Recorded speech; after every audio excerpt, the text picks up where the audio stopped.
Willkommen bei Verlaufgeschichte, an einem Punkt, an dem Geld, Macht und Geschichte aufeinandertreffen. In jener komplexen Welt, in der nicht so einfach ist, wie es scheint. Ende 2025 wird die Zahlungsfähigkeit der Stadt Stuttgart unter Null fallen. Das ist keine Medienmeldung, keine Verschwörungstheorie und keine Übertreibung. Dies ist eine offizielle Erklärung, die auf der eigenen Website der Stadt Stuttgart veröffentlicht wurde. Eine Information, die jeder einsehen kann. Die reichste Automobilstadt Deutschlands, das Herz von Mercedes, die Heimat von Porsche, der Geburtsort von Bosch, steht am Rand der Insolvenz. Aber das Beängstigende ist Folgendes: Stuttgart ist nur der Anfang. Was in dieser Stadt geschieht, ist kein isoliertes Ereignis. Die eigentliche Katastrophe steht noch bevor, und wenn sie kommt, wird sie nicht nur Stuttgart, sondern ganz Deutschland erschüttern. Sehen Sie sich das Video bis zum Ende an, denn ich werde Ihnen zeigen, dass wir am Rande des größten kommunalen Zusammenbruchs in der deutschen Geschichte stehen. Im Jahr 2018 war Stuttgart im Kernhaushalt vollständig schuldenfrei. Alle waren stolz darauf, und das zu Recht. Dank hoher Gewerbesteuereinnahmen aus der Automobilindustrie und ihren Zulieferern konnten große Investitionen getätigt, neue Projekte gestartet und zahlreiche freiwillige Leistungen finanziert werden. Stuttgart galt als eine beispielhafte Stadt, die zeigte, wie Wohlstand und industrielle Stabilität möglich sind. Doch dann kam 2024, und alles änderte sich. Innerhalb nur eines Jahres brachen die Gewerbesteuereinnahmen massiv ein. Für den Haushalt 2025 erwartete die Stadt 1,2 Milliarden Euro, doch die tatsächlichen Einnahmen beliefen sich nur auf 750 Millionen Euro. Das ist ein Verlust von nahezu 40%. Warum? Weil Mercedes in der Krise steckt, Porsche Gewinneinbrüche meldet und Bosch tausende Arbeiter entlässt. Die deutsche Automobilindustrie ist das Rückgrat der Wirtschaft, und wenn dieser Sektor zusammenbricht, bricht auch Stuttgart zusammen. Die Stadtfinanzen erwarten ein Defizit von 785 Millionen Euro. Das ist das höchste Defizit in der Geschichte der Stadt. Bis 2030 werden jährliche Defizite im dreistelligen Millionenbereich prognostiziert. Um neue Investitionen tätigen zu können, müssen bis 2030 neue Kredite in Höhe von 2,4 Milliarden Euro aufgenommen werden. Eine Verschuldung von 2,4 Milliarden Euro bedeutet, dass eine Stadt, die 7 Jahre lang schuldenfrei war, innerhalb von nur 5 Jahren fast 3 Milliarden Euro Schulden anhäufen wird. Und die schockierende Wahrheit ist, Ende 2025 wird die Zahlungsfähigkeit technisch unter Null liegen. Kein Geld, keine Rücklagen, keine Reserven. Stuttgart ist technisch insolvent. Wenn Ihnen das dramatisch erscheint, werfen wir einen Blick auf Detroit. 1950 hatte Detroit eine Bevölkerung von 1,8 Millionen Menschen. Die viertgrößte Stadt der USA, das Zentrum der amerikanischen Automobilindustrie. GM, Ford, Chrysler. Wohlstand, Arbeitsplätze, Stolz. Doch dann begann der Niedergang. Langsam, schleichend, aber unaufhaltsam. Freihandelsabkommen verlagerten Arbeitsplätze an andere Orte. Automatisierung ersetzte Arbeiter. Südstaaten boten Anreize, um Fabriken anzuziehen. Die Steuerbasis schrumpfte, die Arbeitslosigkeit stieg, Armut breitete sich aus. Die Stadt konnte grundlegende Dienstleistungen nicht mehr aufrechterhalten. Müllabfuhr, Schneeräumung, Straßenbeleuchtung. 40% der Straßenlaternen funktionierten nicht. 2013 sank die Bevölkerung auf 700.000, fast 2/3 gingen verloren. Am 18. Juli 2013 meldete Detroit Insolvenz nach Chapter 9 an. 18 bis 20 Milliarden Dollar Schulden. Die größte kommunale Insolvenz in der Geschichte der USA. Eine Stadt, die einst ein Symbol der Industrie war, wurde nun zum Symbol des Niedergangs und der Geisterstadt. Kommt Ihnen das bekannt vor? Eine Automobilstadt, eine hohe Abhängigkeit von einem einzigen Sektor, sinkende Steuereinnahmen, steigende Kosten, der Verfall der Infrastruktur, Bevölkerungsverlust. Das ist nicht Detroit von 1950 bis 2013, das ist Stuttgart von 2018 bis 2025. Und wenn Sie denken, Deutschland sei anders und eine kommunale Insolvenz sei nicht möglich. Sie haben recht, eine klassische Insolvenz ist gesetzlich verboten. Aber das bedeutet nicht, dass das Problem verschwindet. Der Zusammenbruch erfolgt auf andere Weise. Keine Gerichtsverfahren, keine Anträge auf Gläubigerschutz, Nothaushalt, staatliche Aufsicht, Kürzungen freiwilliger Leistungen, Stillstand der Infrastruktur. Eine Stadt, die existiert, aber nicht lebt. Stuttgart steht nicht allein. Für 2025 beträgt das Gesamtdefizit aller Städte und Gemeinden in Deutschland 30 Milliarden Euro. Im Vorjahr waren es 24 Milliarden Euro. Ein Anstieg von 25% in nur einem Jahr. Der Oberbürgermeister von Essen und CDU-Bundesvorstandsmitglied Thomas Kufen schlägt Alarm. Fast jede Stadt in Deutschland steht vor der Insolvenz.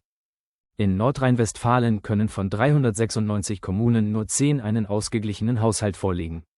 Weniger als 3%. Berlin. 4,3 Milliarden Defizit Köln. 0,6 Milliarden Düsseldorf. 0,4 Milliarden Dortmund. 0,3 Milliarden Essen. 123 Millionen Defizit. In allen Städten zeigt sich ein ähnliches Bild. Sinkende Gewerbesteuereinnahmen infolge der Industriekrise, steigende Sozialausgaben, Unterbringung von Flüchtlingen, Integration, Bildung, Gesundheit. Die Städte können nicht eigenständig entscheiden. Sie stecken fest. Bundes- und Landesregierungen finanzieren ihre gesetzlichen Verpflichtungen nicht ausreichend. Die Kommunen versuchen, diese Lücke zu schließen, doch ihre Mittel sind unzureichend. Infolgedessen werden sie entweder an den Rand der Zahlungsunfähigkeit gedrängt oder sind gezwungen, einen Nothaushalt aufzustellen. Das ist nicht nur ein finanzielles Problem, sondern eine strukturelle und systemische Krise. Ein Modell, das jahrzehntelang funktioniert hat, funktioniert nicht mehr. Sparmaßnahmen beginnen meist mit kleinen Einschnitten. Geschlossene Schwimmbäder, abgesagte Kulturprogramme, nicht reparierte Straßen, Schulen ohne Lehrkräfte. Diese Verluste wirken zunächst unbedeutend, doch mit der Zeit summieren sie sich. Und ab einem gewissen Punkt bleibt nichts mehr, was noch funktioniert. Was bedeutet das für die Menschen? Stuttgart hat diesen Prozess bereits begonnen. Bis September 2026 wurde ein Einstellungsstopp für alle nicht zwingend notwendigen Stellen verhängt. Was bedeutet das konkret? Es werden keine neuen Lehrer eingestellt. Es werden keine neuen Polizisten eingesetzt. Es werden keine neuen Beamten eingestellt. Der Staat wird nur noch seine grundlegendsten Aufgaben erfüllen. Förderprogramme und Zuschüsse werden eingeschränkt. Freiwillige Leistungen werden gekürzt. Kulturelle Veranstaltungen werden reduziert. Vereine erhalten weniger Unterstützung. Hilfen für Bedürftige werden beschnitten. Und damit ist es noch nicht vorbei. Neue Bauprojekte wurden vollständig auf Eis gelegt. Was ist die Folge? Sanierungsbedürftige Schulen werden ihrem Schicksal überlassen. Reparaturbedürftige Straßen werden weiter verfallen. Als riskant bekannte Brücken werden weiter genutzt. Denn nicht nur der Bau von Infrastruktur, sondern selbst ihre laufende Instandhaltung erfordert erhebliche Mittel. Und diese Mittel gibt es nun ebenfalls nicht mehr. Neue Einnahmequellen müssen geschaffen werden. Übernachtungssteuern für Touristen sollen eingeführt werden. Die Hundesteuer soll erhöht werden. Die Steuern auf Zweitwohnungen sollen angehoben werden. Das bedeutet, die Kosten steigen für alle. Für Bürger, für Besucher, für Unternehmen. Doch trotz all dieser Maßnahmen reichen die zusätzlichen Einnahmen nicht aus. Denn das Problem ist kein vorübergehendes Haushaltsdefizit. Das Problem ist ein System, das keine weitere Last mehr tragen kann. Der Finanzbürgermeister Thomas Fuhrmann bringt die Lage klar auf den Punkt. Die Auswirkungen der Konsolidierung werden von allen gespürt werden. Doch selbst diese Aussage verharmlost die Realität. Es wird nicht nur spürbar sein. Es wird tiefe Spuren hinterlassen. Und für viele wird es offen schmerzhaft sein. Einige Leistungen werden eingeschränkt. Projekte werden ausgesetzt. Steuern und Gebühren werden erhöht. Und all das wird sich mitten im Alltag abspielen. Oberbürgermeister Frank Nopper sagt dazu: Wir wollen keinen abrupten und vollständigen Stillstand. Das ist ohnehin nicht möglich. Aber wir müssen zu einer kontrollierten Verlangsamung übergehen. Und das wird von allen gespürt werden. Doch hier stellt sich eine entscheidende Frage. Kann man bei einem brennenden Fahrzeug kontrolliert bremsen? Denn an diesem Punkt geht es nicht mehr um eine Verlangsamung, sondern um Kontrollverlust. Und genau das ist ein echtes Katastrophenszenario. Der Bankrott einer Stadt ist nicht nur eine buchhalterische Zahl auf dem Papier. Er ist der Zusammenbruch der Lebensstandards. Er ist die Zerstörung der Sicherheit. Und das Gefährlichste von allem, der Verlust der Hoffnung der Menschen. Schauen wir erneut nach Detroit. 2013 meldete die Stadt offiziell Insolvenz an. Anschließend wurde ein Plan umgesetzt. Ein Notfallmanager wurde eingesetzt. Die Schulden wurden neu strukturiert. Die Renten wurden massiv gekürzt. Doch der Preis blieb nicht auf Zahlen beschränkt. Eine der wichtigsten kulturellen Institutionen des Landes, das Detroit Institute of Arts, stand kurz davor, gezwungen zu werden, seine Sammlung zu verkaufen. Dank einer groß angelegten Spendenkampagne wurde die Lage vorübergehend unter Kontrolle gebracht. Doch, was geschah danach? Das Stadtzentrum konnte sich zumindest teilweise erholen. Der Milliardär Dan Gilbert leitete mit groß angelegten Investitionen Milliarden Dollar in die Region. Ein riesiger Wolkenkratzer mit dem Namen Hudson's Detroit wurde errichtet. General Motors verlegte seinen Hauptsitz zurück in die Stadt. Von außen betrachtet scheint sich alles in eine Erfolgsgeschichte verwandelt zu haben. Doch nur im Stadtzentrum. Nur wenige Straßen weiter sind die Viertel noch immer heruntergekommen.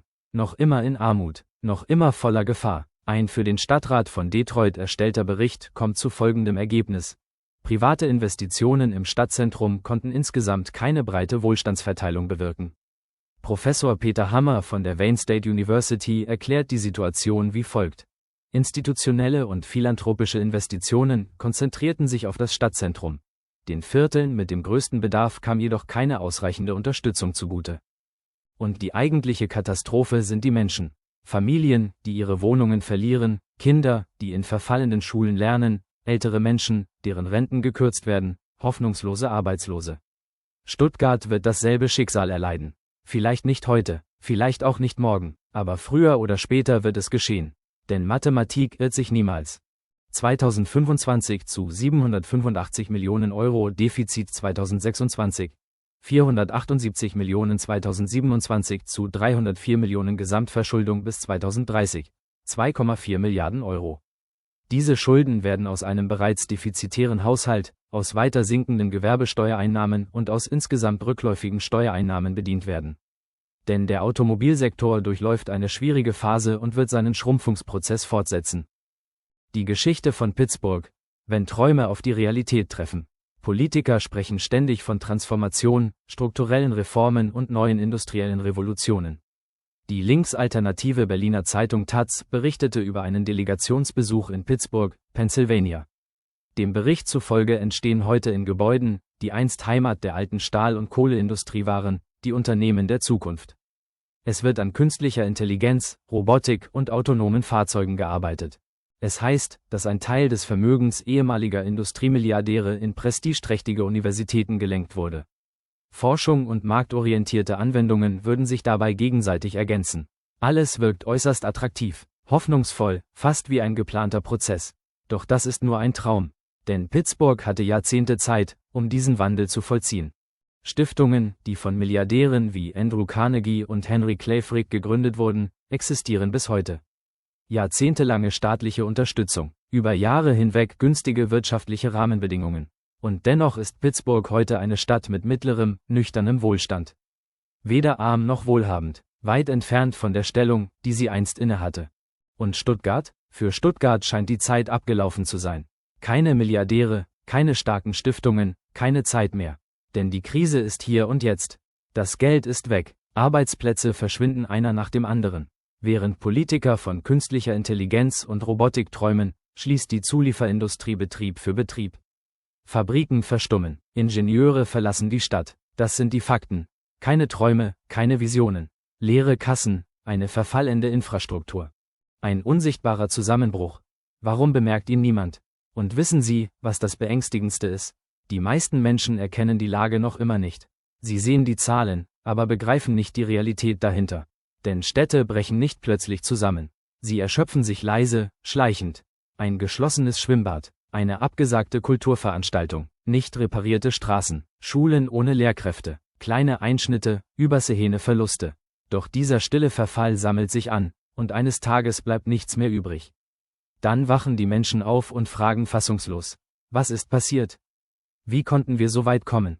Die Antwort ist erschreckend klar. Niemand hörte auf, wegzusehen. Niemand hörte auf die Warnungen. Und am schlimmsten, niemand wollte akzeptieren, dass es so weit kommen könnte. Die Stadt Stuttgart hat zur Bewältigung der Haushaltskrise eine eigene Internetseite eingerichtet. Alle Zahlen liegen offen auf dem Tisch. Sämtliche Daten und Prognosen sind öffentlich einsehbar. Ein transparenter, klarer und ehrlicher Ansatz. Doch wie viele Menschen lesen das tatsächlich? Wie viele verstehen wirklich, was die Formulierung, die Zahlungsfähigkeit fällt unter Null, konkret bedeutet? Wie viele bereiten sich auf ein mögliches Szenario vor? Die Antwort: fast niemand. Denn wegsehen ist einfacher, als sich der Realität zu stellen.